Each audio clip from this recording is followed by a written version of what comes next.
अस्सलामुअलैकुम वरहमतुल्लाहि वबरकातुहू। मैं सबसे पहले इस प्रोग्राम के ऑर्गेनाइजर्स का और मैनेजमेंट का शुक्रिया अदा करना चाहता हूँ मुझे यहाँ पर इनवाइट करने के लिए। जिस तरह के आज के प्रोग्राम का जो टाइटल है अज़मत उस्ताद के हवाले से, मैं आप लोगों को बताना चाहूँगा उस्ताद की इज़्ज़त रिस्पेक्ट के हवाले से, और वो क्या रिस्पॉन्सिबिलिटीज़ होती हैं उस्ताद की कि जिसको फॉलो करने के बाद एक उस्ताद एक शागिर्द की बेहतरीन तरीके से तरबियत करता है। और वो क्या रिस्पॉन्सिबिलिटीज़ हैं शागिर्द की, स्टूडेंट्स की, कि वो अपने उस्ताद की बात मानकर और जो राह उनको दिखाई गई उसी को प्रॉपर तरीके से फॉलो करके जो ज़िंदगी के मकासद हैं, the vision of life, the goal of life, उसको अचीव कर सकें। देखें, उस्ताद की इज़्ज़त करना बहुत ज़्यादा ज़रूरी है।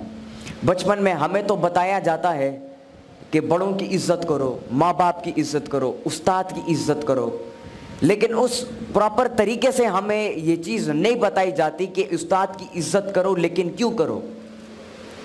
तो उस चीज़ को न बताने की वजह से हमारे शागिर्द उस्ताद की इज़्ज़त करने से वो पीछे रह जाते हैं, मतलब उनकी सही तरीके से इज़्ज़त नहीं कर पाते हैं। देखिए, दो किस्म की इज़्ज़त होती है। पहले वो जो कि आप आर्टिफिशियली किसी का करते हो, लेकिन दूसरी वो इज़्ज़त जो कि दिल से आप किसी की करते हो। बहुत सारे ऐसे शागिर्द आपने देखे होंगे कि जब भी वो क्लासरूम में एंटर होते हैं अपने उस्ताद के हाथ चूमते हैं, उनसे दुआ लेते हैं, उनके साथ बैठते हैं और उनकी बातें सुनना उनको अच्छा लगता है। ये उस्ताद की दिल से इज़्ज़त करना होता है। लेकिन एक वो इज़्ज़त होती है जो कि आर्टिफिशियली हमें सिखाई जाती है। क्लासरूम में जा रहे हो, मे आई कम इन सर, अस्सलाम वालेकुम सर, और आराम से अपनी कुर्सी पर बैठ जाओ। उस्ताद की इज़्ज़त करना क्यों ज़रूरी है? देखिए, एक उस्ताद आप लोगों को ज़िंदगी जीने का तरीका सिखाता है। एक ज़िंदगी गुजारनी होती है और दूसरी ज़िंदगी जीनी होती है। ज़िंदगी के गुजारने से मुराद कि आपकी ज़िंदगी में कोई मकसद नहीं है, आप कुछ करना नहीं चाहते अपनी ज़िंदगी में, आराम से जिस तरह गुजर रही है आप यही सोचते हो जिस तरह गुजर रही है उस तरह गुजरने दो। और दूसरा ज़िंदगी जीना कि जिसमें आपके पास एक मकसद होता है कि मैंने ज़िंदगी में कुछ सीख कर कुछ नया करना है और अपनी सोसाइटी, अपने मुल्क, अपने कौम और पूरे उम्मत मुस्लिमा की खिदमत करनी है। इसे ज़िंदगी जीना कहते हैं। और उस्ताद ही आपको सही तरीके से सिखाता है कि ज़िंदगी कैसे जी जाती है और अपनी ज़िंदगी में अपने आप को स्टेबल कैसे किया जाता है और अपने ही मकसद को कैसे ढूंढा जाता है और उस पोटेंशियल को ढूंढने के बाद उसको किस तरीके से फॉलो किया जा सके। क्योंकि कुछ लोग ऐसे तो होते हैं जो कि अपने मकसद को ढूंढ पाते हैं लेकिन उस मकसद को फिर कंटिन्यूअसली आगे नहीं बढ़ा पाते। तो उस्ताद उस मोड़ पर आपकी मदद करता है। फिर उस्ताद दो किस्म के, दो तरीक़ों से आपको पढ़ाते हैं। एक होता है फिज़िकली और दूसरा जो है स्पिरिचुअली आपको सिखाते हैं। फिज़िकल से मुराद आप स्कूल जाते हो, क्लासरूम जाते हो, ट्यूशन के टीचर के लिए जाते हो या मदरसा के जाते हो, वहाँ पर उस्ताद आपको फिज़िकली सिखाता है। और स्पिरिचुअली से मुराद कि आपका एक रोल मॉडल होता है और उस रोल मॉडल को आप फॉलो करते हो और जिस तरह उसने अपनी ज़िंदगी को जिया है और जिस तरह उसने अपने मकसद को फॉलो किया है, आप उसकी कोटेशंस को, उसकी किताबों को पढ़ते हो, उससे सीखते हो और आप भी उसी तरह अपने आप को बनाने की कोशिश करते हो। इन दो तरीक़ों से आप सीखते हो। यहाँ पर जितने भी शागिर्द बैठे हैं, मैं उन सबको ये कहना चाहूँगा कि कभी भी ज़िंदगी में उस्ताद को नाराज़ ना करना और हमेशा हर लम्हे पर उनकी इज़्ज़त करना। क्योंकि जब तक आप अपने उस्ताद और अपने माँ बाप की इज़्ज़त करना नहीं सीखेंगे और उनकी इज़्ज़त नहीं करेंगे, तब तक आप अपनी ज़िंदगी में कुछ नया नहीं कर सकते, कुछ बड़ा नहीं कर सकते और अपने मकसद को अचीव नहीं कर सकते हैं। यहाँ पे मैं आप लोगों के साथ एक वाक़या शेयर करना चाहूँगा कि एक दफ़ा सिकंदर आज़म अलेक्जेंडर अपने उस्ताद के साथ जा रहे थे और रास्ते में एक दरिया आ गई। तो उस्ताद ने कहा कि पहले मैं दरिया को पार करता हूँ क्योंकि मैं उस्ताद हूँ। लेकिन सिकंदर आज़म ने आगे से कहा कि नहीं उस्ताद, पहले मैं दरिया को पार करूंगा, और वो जिद पे अड़ गया। तो उस्ताद ने, अरिस्टोटल उनके उस्ताद, उन्होंने इजाजत दे दी सिकंदर आजम को कि पहले आप दरिया पार करो। जब सिकंदर आजम दरिया पार करता है तो वो कहता है, उस्ताद मोहतरम आप इस रास्ते से दरिया को पार कर सकते हैं। और जब वो दोनों दरिया को पार करते हैं तो फिर सिकंदर आजम के उस्ताद सिकंदर आजम से पूछते हैं कि आज आपने मेरी बात को नहीं माना, क्यों? तो सिकंदर आजम आगे से जवाब देता है कि ऐसा कभी जिंदगी में मैं तसव्वुर भी नहीं कर सकता कि मैं आपकी बात को ना मानूं। और फिर अलेक्जेंडर अपने मुंह से वो अल्फाज बयान करता है कि शायद आजकल के वो शागिर्द जो कि अपने उस्ताद की इज्जत नहीं करते, उस्ताद की बात नहीं मानते, शायद वो ना समझ पाए इसे।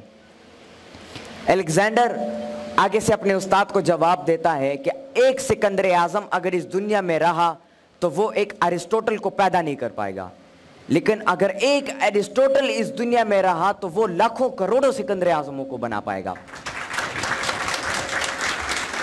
तो ये होती है एक उस्ताद की इज्जत करना। जिस तरह मैंने पहले आपको बताया कि उस्ताद की इज्जत दिल से की जाती है। अब उस्ताद की रिस्पॉन्सिबिलिटीज क्या है? वो अपने बच्चों को, अपने शागिर्दों को क्या सिखाए और कैसे सिखाए ताकि उसके शागिर्द उससे इंस्पायर होकर उसकी इज्जत करना शुरू करें। देखिए, एक उस्ताद की सबसे बड़ी रिस्पॉन्सिबिलिटी ये है कि वो जो शागिर्द उसके पास पढ़ने के लिए आते हैं उसको सही तरीके से पढ़ाए, और कभी दिल में इस बात को न रखे कि यार ये शागिर्द मुझसे सीखे लेकिन मुझसे बड़ा ना बन पाए। आजकल कुछ ऐसे उस्ताद होते हैं जो कि स्टूडेंट्स को पढ़ाते तो हैं, उनकी तरबियत तो करते हैं, लेकिन दिल में ये सोचते हैं कि यार मैं इनकी सिखाऊंगा लेकिन ये मुझसे बड़ा ना बन पाए, बल्कि ये मुझसे हमेशा छोटा ही रहे। बल्कि एक उस्ताद वो होता है जो कि क्लास या कुछ पढ़ाने से पहले दिल में ये दुआ करता है कि या अल्लाह मैं इनको पढ़ा रहा हूँ, लेकिन इनको ये जो इल्म ये हासिल कर रहे हैं इस इल्म से ये मुझसे भी कुछ बड़ा करके दिखा सके। ये उस्ताद की एक दुआ होती है। एक उस्ताद को चाहिए कि वो अपने जो शागिर्द हैं उसको इंस्पायर कर सके तालीम की तरफ। देखिए, एक शागिर्द तब तक एक क्लास में एक चीज़ में इंटरेस्ट नहीं लेगा जब तक उसे इंस्पायर नहीं किया जाएगा। एक बच्चा होता है, उसे खेलना अच्छा लगता है, क्रिकेट का शौक़ होता है, फुटबॉल खेलने का शौक़ होता है, स्विमिंग करने का शौक़ होता है। क्यों? क्योंकि उसको पता होता है इस चीज़ में मज़ा है, इंटरेस्ट होता है उसका, और वो इंटरेस्ट उसका बिल्ड किया जाता है। और बिल्ड कैसे होता है? उसके माहौल से। तो एक उस्ताद को चाहिए कि वो एक ऐसा माहौल बच्चों के लिए क्रिएट करे कि जिसमें एक बच्चा इंटरेस्ट पैदा करे अपना, और उसी इंटरेस्ट के बुनियाद पर वो चीज़ों को सीखे और नई नई एवेन्यूज़ को जनरेट करके अपनी ज़िंदगी में एक मकसद को अचीव करे। तो सबसे बड़ी रिस्पॉन्सिबिलिटी उस्ताद की ये है कि वो एक एनवायरनमेंट क्रिएट करे बच्चों के लिए ताकि उनका इंटरेस्ट बने। क्योंकि जब तक आपका किसी चीज़ में पर्सनल इंटरेस्ट ना हो, आप जितना भी कोशिश करो, जितना भी मेहनत करो, उस चीज़ में आप कामयाबी, सही मायने में कामयाबी हासिल नहीं कर पाओगे। अब बात आती है शागिर्द के रिस्पॉन्सिबिलिटी पर। एक स्टूडेंट वो होता है, एक शागिर्द वो होता है जो कि अपने उस्ताद के कही हुई हर बात को, हर नसीहत को प्रॉपरली सुनता है और उसे इम्प्लीमेंट करता है अपनी प्रैक्टिकल लाइफ में, और ऑपरेशनली उन चीज़ों को करना शुरू करता है। तो आप सबको चाहिए कि आप उस्ताद की इज्जत करना शुरू करो, उनसे दुआएं लें, वो जो सजेशन आपको देते हैं उस पर गौर करो और उसको अपनी ज़िंदगी में इम्प्लीमेंट करने की कोशिश करो। क्योंकि एक उस्ताद हमेशा अपने शागिर्द का भला चाहता है, वो कभी भी अपने शागिर्द को जो है पीछे छोड़ने की बात नहीं करता, बल्कि हमेशा उसको मोटिवेट और उसको इंस्पायर करने की कोशिश करता है ज़िंदगी के हर मोड़ पर। आपको ज़िंदगी में ढेर सारे चैलेंजेस फेस होंगे। आप हो सकता है कोई आपकी इज्जत ना करे, आपको पीछे छोड़े, आप एग्जाम्स में फेल हो जाओ, आप अपना जो मकसद है उसको अचीव ना कर सको, ढेर सारे चैलेंजेस आपके सामने आएंगे। लेकिन एक उस्ताद वो होता है जो कि उसी मौके पर आपको दोबारा उठाने की कोशिश करे, आपको दोबारा जिंदा करने की कोशिश करे और आपको दोबारा मोटिवेट करने की कोशिश करे और सही राह दिखाए आपको। तो अपने उस्ताद की इज्जत और कदर करना शुरू करें, क्योंकि जब तक आप उनकी कदर नहीं करेंगे, उनकी इज्जत नहीं करेंगे, तब तक आप अपनी ज़िंदगी में किसी बड़े मकसद को या अपनी ज़िंदगी में किसी गोल को, किसी विजन को, किसी ड्रीम को अचीव नहीं कर पाएंगे। तो मेरे साथ ये वादा करें कि आप अपने उस्ताद की इज्जत करेंगे, उनकी बात को मानेंगे और वो जो सजेशन आपको देते हैं और आपकी पोटेंशियल को जाहिर करने की कोशिश करते हैं, आप उन्हीं रूल्स को फॉलो करके, उसी डिसिप्लिन को फॉलो करके आप अपनी ज़िंदगी में अपने मकसद को अचीव करोगे। बहुत बहुत शुक्रिया, बहुत बहुत शुक्रिया। अस्सलाम वालेकुम।